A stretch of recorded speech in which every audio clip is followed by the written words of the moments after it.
Hello students, welcome back. In this lecture, our goal is to pull together everything we've learned in the previous two lectures. We will see how the party analogy and the partial pressure of oxygen come together to explain the binding of oxygen to hemoglobin. The first thing that we're going to do in this lecture is we're going to represent hemoglobin. Hemoglobin has several components. Hemoglobin is made of 4 protein subunits, so we'll have to represent that protein subunit. Hemoglobin has a component on it which binds to iron, and so we'll have to show that component and the iron, and hemoglobin binds to oxygen.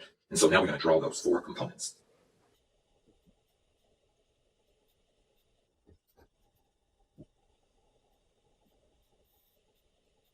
And so here we have our 4 components. The one here, purple one, this will represent our protein subunit of hemoglobin. The orange structure here will represent iron. The blue structure here will represent the ring that binds to the iron, that holds the iron. And of course the balloon here with the O2 represents the oxygen. Let's label these 4 components.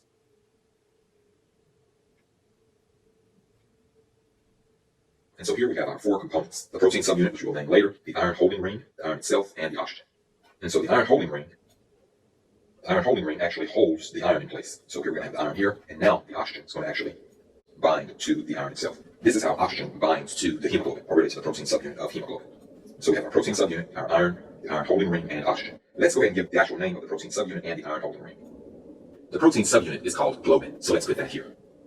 The iron holding ring is called a porphyrin ring. It has a specific name, but this is all I want you to know. Iron can exist in several oxidation states, either Fe2+ or Fe3+. Fe2+ is known as ferrous iron, and Fe3+ is known as ferric iron. The form of iron in hemoglobin is Fe2+. And lastly, the complex of the porphyrin ring and iron together, this complex is known as heme. So heme is going to be the porphyrin ring plus the iron. Here we have all of the components of one subunit of hemoglobin. But remember, as I mentioned before, hemoglobin has 4 subunits. So what we're going to shrink this so we can put all the subunits in hemoglobin. As I mentioned before, shown here is only one subunit of hemoglobin. Hemoglobin is actually made of 4 subunits. So let's put 4 of these subunits together. I'm going to make this a little smaller first.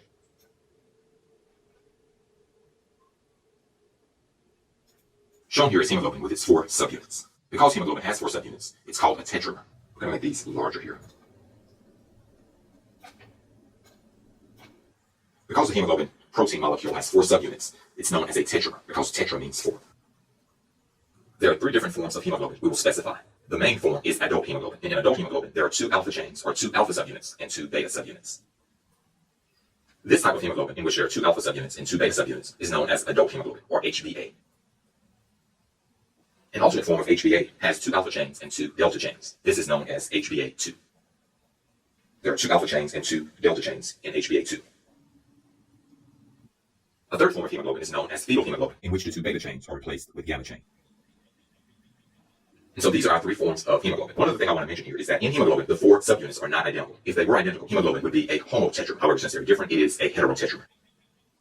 So let's summarize the information that we have about hemoglobin. First, let's discuss the subunit. Here we have an individual protein subunit of hemoglobin. This protein subunit is globin. Always associated with the globin subunit is a ring which holds the iron in place. That ring is known as a porphyrin ring, and in the center of that ring, you're going to have an iron cation, Fe2+, ferrous iron. It is the ferrous iron which binds to the oxygen. The complex of the porphyrin ring and the ferrous iron is called heme. We have a heme component and we have a globin component. And these components come together to make hemoglobin or hemoglobin. The full hemoglobin protein molecule is made up of 4 of these subunits. 2 of them are alpha subunits and 2 are beta subunits. For that reason, hemoglobin is known as a heterotetramer. Hetero because the 4 subunits are not identical, and tetramer because there are 4 subunits. The main form of hemoglobin is known as adult hemoglobin, or HbA, and it is made of 2 alpha subunits and 2 beta subunits. An alternate form of hemoglobin, which comprises about 2.5% of the hemoglobin in adults, is HbA2, which is made of 2 alpha subunits and 2 delta subunits. And the third form of hemoglobin is known as fetal hemoglobin. As the name implies, this is found in the fetus. It is known as HbF, and it has 2 alpha subunits and 2 gamma subunits. So this is all we're going to say for now about hemoglobin. In the next lecture, we'll see how hemoglobin starts from a completely deoxygenated state and becomes fully oxygenated, as we see here. So that concludes this lecture. I hope that you've learned a lot.